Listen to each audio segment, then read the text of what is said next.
From early spring to late fall, the bleak, selyl, stays at a depth of up to 70 centimeters from the water surface. The bleak lives in packs, so it moves around the reservoir in large packs in search of food. In conditions where the pond is inhabited by predatory fish, the bleak forms not large flocks, which are not as noticeable to predators and more maneuverable. Although the fish is not big, but it has not bad sprinting performance, which allows it to survive in such difficult conditions. The bleak chooses clean and deep areas to quickly get away from predator attack.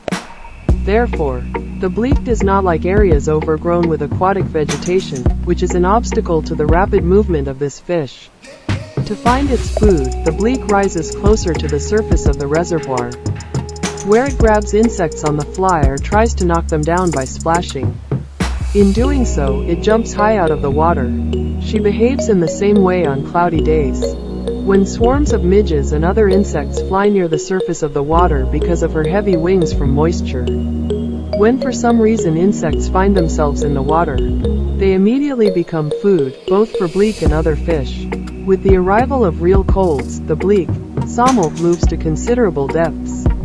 In winter, the bleak is in a state of anabiosis and waits out the cold in wintering holes next to other representatives of the carps. This small fish lives in almost all water bodies, which are characterized by the absence of strong vegetation, as well as the presence of not a strong current. At the same time, it is able to live in reservoirs with different temperature regimes. It feels good in reservoirs with warm and cold water. Calm lowland rivers meet all the conditions in which it feels comfortable. At the same time, in the reservoir must be present gentle banks and a winding channel.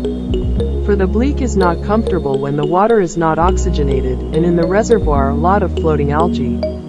In this regard, the bleak can never be found in ponds or lakes with standing water. The bleak mainly feeds on zooplankton, which moves in the water column and is distinguished by the presence of the main food ingredients. However, the bleak may prey on certain insects that move in close proximity to the water, on the surface of the water, or end up in the water after falling from vegetation. For example, these can be mosquitoes, flies, midges, longflies, midges, thrushes, butterflies, fatflies, lionflies, trunk eaters, phoridae, tachynids. When there is a mass departure of mayflies, the bleak will feed exclusively on these insects.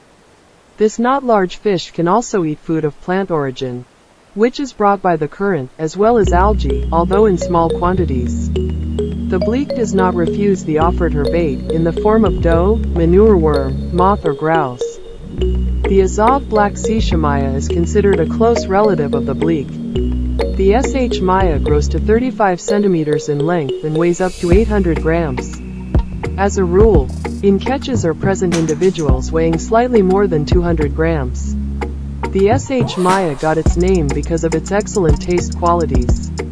Translated from Persian, sh maya means royal fish. The habitat of the kingfish includes rivers in the basins of the Black, Azov and Caspian seas, as well as the slightly saline marine areas of these seas.